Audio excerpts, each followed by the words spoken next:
Hey guys, thanks for joining us. It's TPH Live, 10% Happier live from my living room. It's your daily sanity break in insane times.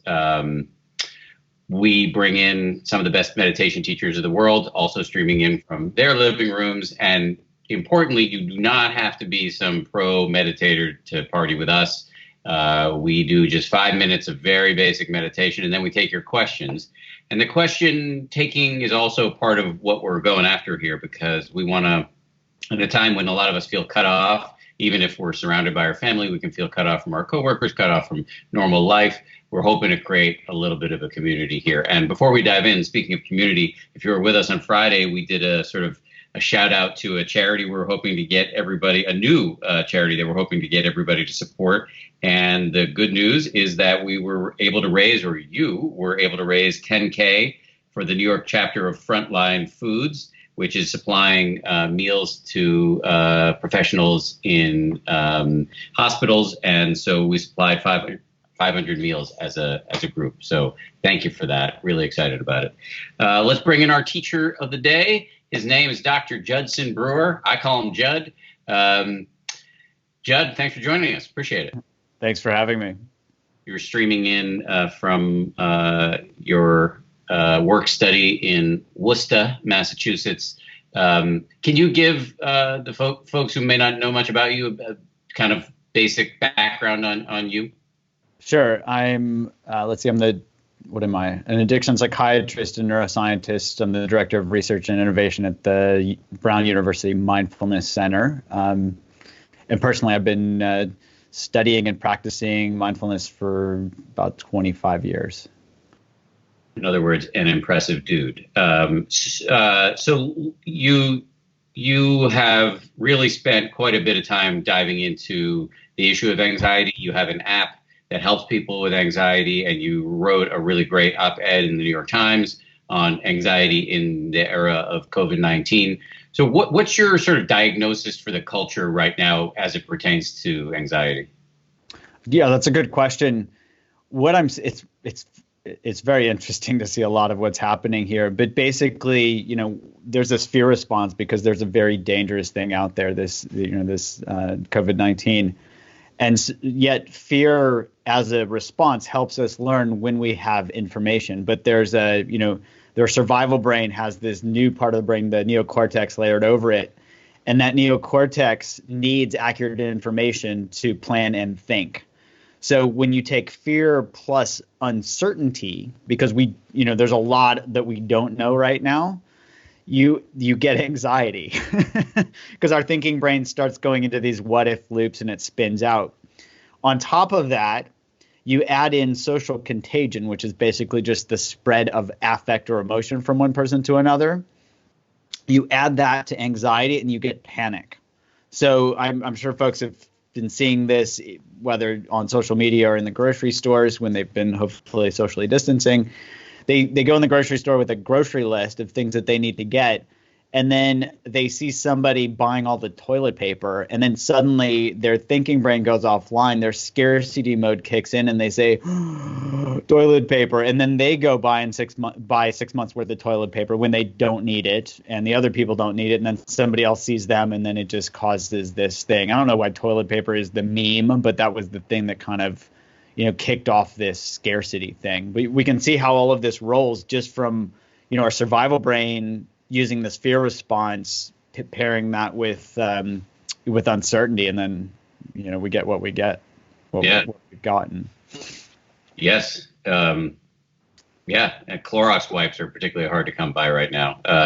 So you're going to do a meditation specifically around anxiety. You wanna dive in on that, and then we'll take some questions on the back end? Yeah, let's do that.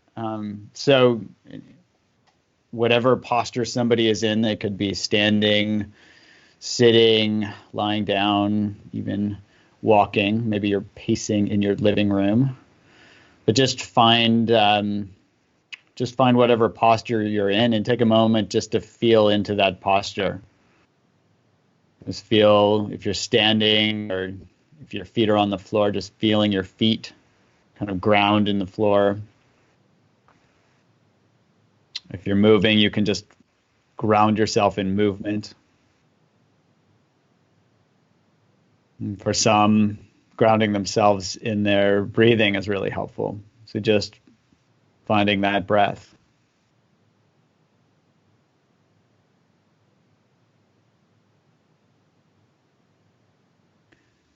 So just taking a moment to really just be in this moment, this be here and now, as Ram Dass says. And reminding ourselves, maybe just taking a moment to thank ourselves for taking the time to be here together doing this. Often we feel like it's indulgence when we're taking time to meditate, but this is really a critical piece for us to all to ground, because only when we're grounded can we help ourselves and others. So just feel into what it feels like to thank yourself for being here.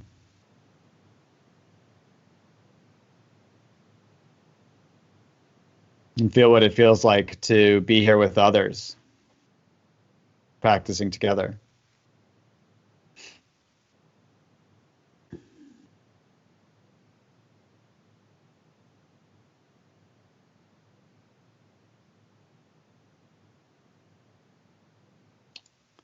And now take a moment to just check in with your body. Maybe take 30 seconds and scan down through your body and see if you're holding any tension or stress or anxiety in your body.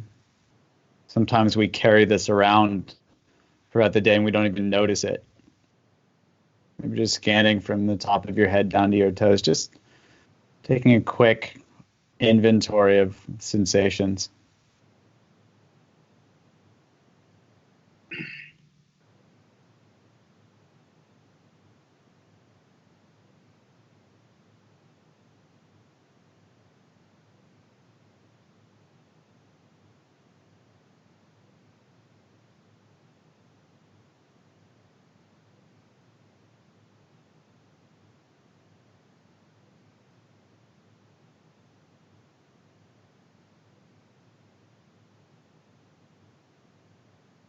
And as you finish up that brief scan, if you noticed any moments or any places in your body where you're holding tightness or tension or stress, seeing if, and respecting your own limits, but seeing if you can just kind of feel into that part of your body right now. If it's your chest, if it's your shoulders, see if you can just be curious about what those sensations feel like. Kind of just find where that general area is. Mindfulness not only is about awareness, but bringing in an attitude of acceptance and curiosity. So just starting by checking to see, if there's something unpleasant or something that you don't want there, just see what it feels like to kind of push against that a little bit. Not that we're doing this consciously, but often we're doing this unconsciously, where we're resisting our experience.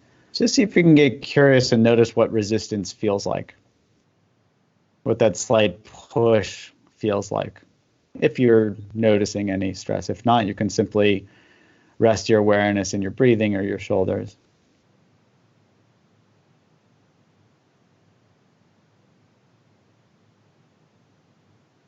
Once you've gotten a sense for what that feels like, if there is any resistance, seeing if you can just feel into the sensations of stress or anxiety or tightness. And now ask yourself this question: is it more on the right side or the left side of my body? Is it more in the front or in the back?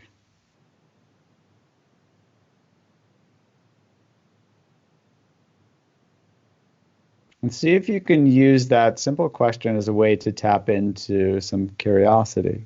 This attitudinal foundation of mindfulness. What does this feel like?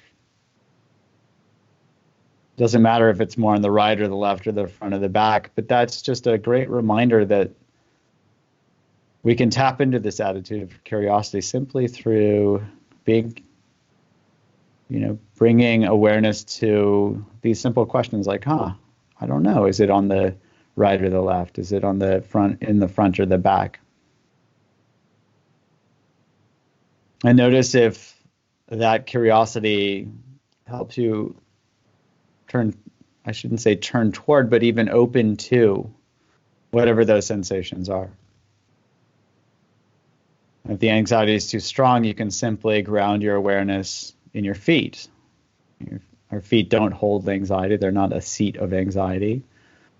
So that's a great place to anchor ourselves whenever the sensations that we feel elsewhere in our bodies just are too hot to handle.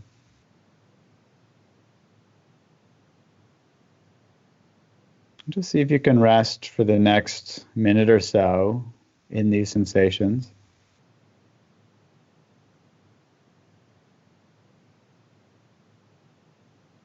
Notice any pushing away, and seeing if you can be curious in that moment. Oh, what does pushing away feel like? If there's no resistance, simply being curious. What are these sensations right now that I feel?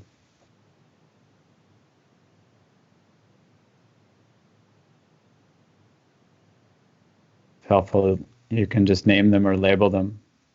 Heat, tightness, restlessness, whatever.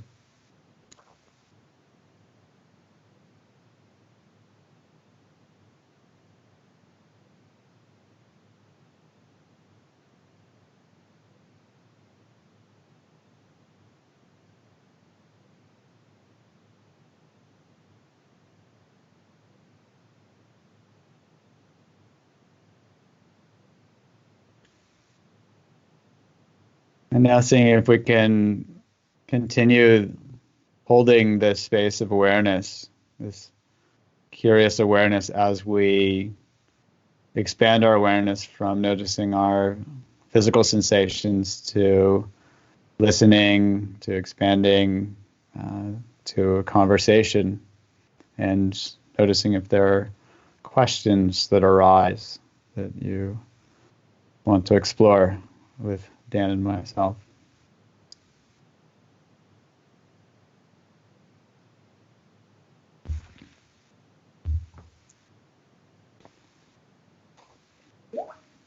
Thanks a lot, Jud.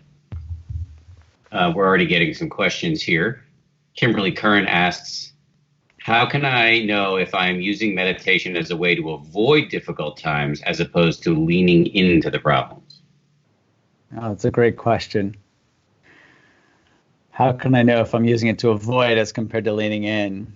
Well, to me, this is also a great reminder of how helpful it is to really understand how our minds work. And so, one of the frameworks that my lab has been using has been around looking at habit loops around these things. So a habit loop has three components: a trigger, a behavior, and a result. And so if there's something that's difficult, that's the trigger. The behavior, we can look at our behavior. Are we turning away? So are we saying, oh, I'm going to go meditate now as a way to turn away from the emotions or the thoughts or whatever? And then we can look at the result of that. So here, I would say we can look to see, am I using meditation as a way to turn toward and be with whatever those things are, or am I using it as a way to distract myself? And so am I using my breath as an anchor to not be with those sensations? And sometimes it's helpful to have an anchor before we can turn toward these things. But that's where it can be really helpful to see, am I meditating as a way to avoid this? Or am I meditating as a way to welcome this in and be with it? I love this phrase. Dan, you probably heard this. The only way out is through. And so, by turning toward our experience, that's how we get, out of a situation, is through. And so we can see, am I trying to go around something versus through? And so that might be a helpful phrase as well. Am I turning toward, am I going through versus am I avoiding? It's a great question. I agree. Tim D asks, I have difficulty expressing verbally the thoughts in my head into clear, concise words. Could you provide any tips on how I can be more mindful when speaking, especially when I'm anxious? Yeah, the question. So I even hear two questions in that. One is being able to clearly, thoughts can be these very ephemeral things where, it's hard to kind of get a real good sense of what they are. And so there, I would say at the first half of that question, I would say, don't worry about trying to clearly demarcate something, because often even by looking at it, these things start to kind of vanish on their own. And that's part of what awareness helps us do, is just to see that these things come and go. Read the second part of the question again, Dan. How can I be more mindful when speaking, especially when I'm anxious? Yeah. So there's this great acronym that I learned called WAIT. Why am I talking? Do you know that one? No, I love that. Which also applies. I just put out a YouTube video, I think this morning. So it applies to why am I texting? Why am I tweeting? So when we're anxious, it often drives us to do something because the anxiety feels bad. And so I think that acronym is really helpful. You can put a sticky note on your computer, on your refrigerator, on your forehead. So when you look in the mirror, you see this, it's like, and it's a great reminder to have us take a pause before we say something. And just that pause can help us kind of ground ourselves and say, what am I about to say? Is it helpful? Is it kind? Is it useful? In medical school, we learned, if somebody has a heart attack, our job is to take our own pulse first. But that's basically what it is, like before you jump in, take your own pulse. So the WAIT acronym is a great one to use to help us kind of ground ourselves before speaking or texting or tweeting or whatever. I love that. I mean, it's easier said than done but it's a really good model to keep in mind. I mean, you referenced this obliquely, but the Buddha had some thoughts about this. His idea for his rules for speech were say what is true and useful. So if it's true and not useful, you don't say it, and say it at the right time. And so I think those are all good rules to keep in mind. Becca M. weighing in with this question. I'm struggling with the serious amount of suffering we're about to witness, both through this crisis as well as with climate change. How can we deal with the extreme suffering that is coming? That's a great question. So this may relate to what's described as anticipatory grief. I actually put a YouTube video out about this, I think, last week, where, we can have all these grief reactions for something that hasn't happened yet, this loss that we know is coming. So here, we know a lot of people are gonna die from the coronavirus. We know that the environment is changing. So here it's really helpful to recognize, maybe this is anticipatory grief, familiarize ourselves with the different stages of grief, and then bring mindful awareness in to see, is it denial? Is it anger? Is it bargaining? Is it this? Is it this? To just be able to name it so that we can see what it is, because then that moves it out of the fear of the unknown to the known already. And because it's known, it's less fearful. And when we know what it is, this is where we can bring mindfulness practice in and be with thoughts, be with sensations, be with these emotions as they come, so that we can have a natural, we can go through the grieving process in a very conscious way. F. Dizzle, which I suppose is not this person's given name, asks, how can I avoid getting distracted by social media, which seems so busy nowadays? I still need to do university work despite this pandemic, but I can't focus that well. Yeah. Okay. 10-second neuroscience lesson here. So the stickiest type of learning out there known in all of science is called intermittent reinforcement, which is just a fancy word for random rewards. So if you go to the casino and you pull the slot machine, you don't win every time. You don't even know when you're going to win, because otherwise you would win and they wouldn't. So if you look at the news, if you haven't been on the news for 12 hours and you look at the news, there's probably some big headline that you haven't noticed, and that's going to jack your dopamine in your brain just like the casino does. Well, then your brain says, maybe there's more news, and you check 5 minutes later and there's no new news. And there's 5 minutes later, 5 minutes later, 5 minutes later. Randomly, there's going to be another big headline that's going to jack your dopamine. And so what we're doing is we're actually setting ourselves up to see the news like a casino or a slot machine. So what we can do is just know that, and know that we're just going to set up bad habits by doing this, and limit ourselves to checking the news, say, 2 times a day, because guaranteed there's going to be some headline if you haven't checked in the last 12 hours. So that way your brain knows there's going to be big news, and it can expect that, so you're not getting random reinforcement. And of course, we can use mindfulness to notice, oh, here's this urge to check the news. And we can learn to roll with those sensations, get curious about them, so we can ride out that urge to check the news instead of indulging it. And, we've done this with smoking. We've got 5 times the gold standard of smoking cessation just by helping people notice what their urges were and to ride them out. So I would say, do the same thing with the news. I love that. Just before we close here, if you're a smoker and you're looking for help with that, Jud has an app called Craving to Quit. What is the name of your anxiety app, Jud? It's called Unwinding Anxiety. Unwinding Anxiety. And then if people want to see your YouTube videos, where could they see those? Just Dr. Jud, DRJUD is the YouTube channel. Dr. Jud, yeah. Great. And he also wrote a book called The Craving Mind that you should check out. So thanks for the plug. That's part of my job as the host. Before we say goodbye, let me just point out a few things. First of all, if you are a healthcare worker or if you know somebody who is, please let them know the following. We are giving free access to healthcare workers to the 10% Happier app, which will teach you how to meditate, or if you already know how to meditate, which will take your practice to a whole new level. You just go to 10%.com/care. Jess, am I getting that right? 10%.com/care. Jess, our producer. Yes, that's correct. Okay, there she is. She pulls the puppet strings here. And a couple other things to say. I know I ask this all the time, but I mean it. If you could tell everybody you know about this, because we want to build as large a community as possible, that would be awesome. And if you could do the survey that's right down there in the video description, that would be awesome as well, because we want to get better at what we do. You can also subscribe to us on the YouTube channel. What else do I want to say? Yeah, we'll be back tomorrow with Alexis Santos, who's super popular teacher for the 10% Happier app. Jud, thank you so much. My pleasure. Good to see you. Great job. Great to see you. All right, everybody, stay home, stay healthy. We'll see you right back here tomorrow.